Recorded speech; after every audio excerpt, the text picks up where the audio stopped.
Jésus demanda: « Que cherchez-vous? Maître, où demeures-tu? Venez et vous verrez. »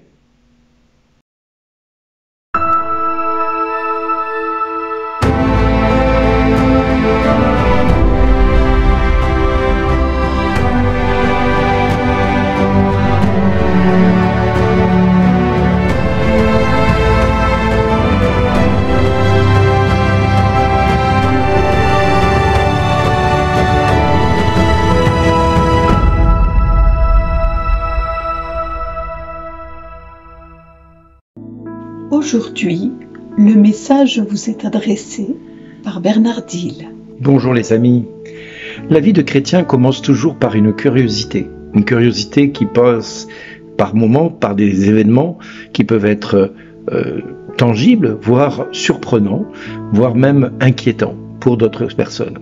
Mais ces événements vont tous concourir à une seule question: pourquoi il se passe ceci ou cela? Est-ce que Dieu est là? Est-ce que Dieu existe? Est-ce que Dieu est présent dans cet événement? Oui, c'est le genre de questions que nous pouvons nous poser au moment de la rencontre avec Jésus. Est-ce que toi, Seigneur, tu es vraiment là? Est-ce que tu es vraiment dans cette situation que je traverse à l'instant T? Parce que la rencontre avec Jésus suscite toujours une interrogation. Suis-je prêt à dire oui? Suis-je prêt à répondre? Suis-je comme les disciples qui, entendant Jean-Baptiste dire de Jésus « Voici l'agneau de Dieu », n'hésitant pas une seule seconde, ils se sont mis à le suivre. Et Jésus, se rendant compte qu'il était suivi, dit « Mais que cherchez-vous » En fin de compte, Jésus nous pose la question à chacun de nous: que cherchez-vous en écoutant ces 7 minutes aujourd'hui? Jésus nous pose cette question: que cherchez-vous dans votre quotidien?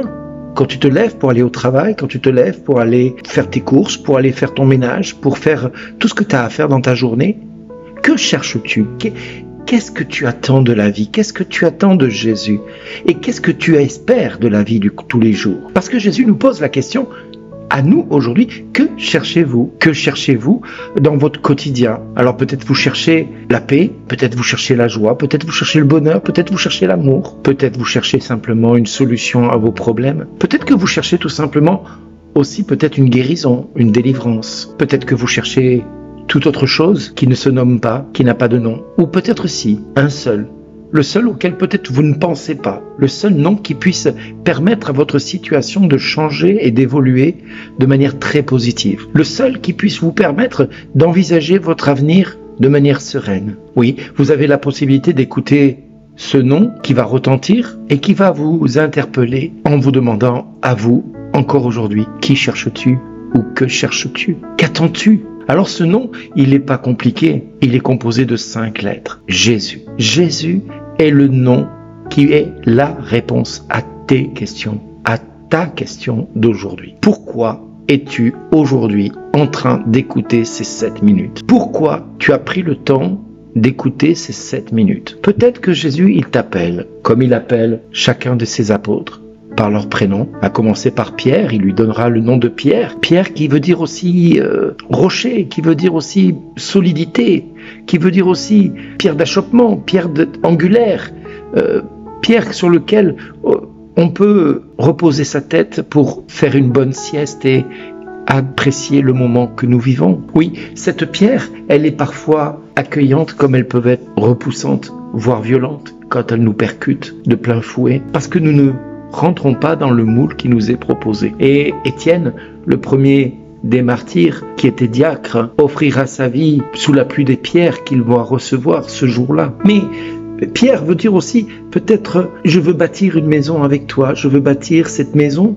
dans laquelle j'aime, moi, déjà demeurer. Parce que, comme dit l'apôtre Paul, nous sommes le temple du Saint-Esprit. Et comme nous sommes le temple du Saint-Esprit, il est normal que Dieu demeure au milieu de ces pierres, que nous sommes chacun et chacune pour le Seigneur. Alors, nous n'avons pas à choisir la pierre qui est à côté de nous. Elle est comme elle est. Elle est peut-être carrée, rectangulaire, elle est peut-être difforme, elle est peut-être fragile, elle est peut-être solide, elle est peut-être taillée, ou peut-être pas du tout taillée. Elle est peut-être tout simplement calcaire, ou granit, marbre. Elle est peut-être totalement différente de celle que je suis, moi, à cette heure-ci. Mais Jésus, tout autant besoin que moi, pour bâtir son Église, dont lui-même se revendiquera être la tête du corps et nous les membres. Alors oui, Jésus t'appelle à être cette pierre là où tu es, dans le monde dans lequel tu es. Elle n'est pas forcément très bien vue, cette pierre, de temps en temps, mais elle est appelée à être aimée parce que c'est avec des pierres comme toi, comme moi, comme chacun de nous que Jésus fait son Église et bâtit son Église. Et il n'attend pas que nous soyons parfaits, il n'attend pas que nous soyons saints, il nous prend tels que nous sommes et avec ce que nous sommes, il fait une œuvre grandiose, il fait son Église dont il a besoin de toi, de moi, de chacun de nous, là où nous sommes. Oui, ne t'estime pas supérieur aux autres, ni inférieur aux autres. Tu n'es pas moins important, ni plus important que ton voisin ou ta voisine. Non, tu es aussi important que l'autre, parce que Jésus a estimé qu'en toi, il pouvait mettre toute sa confiance et tout son amour.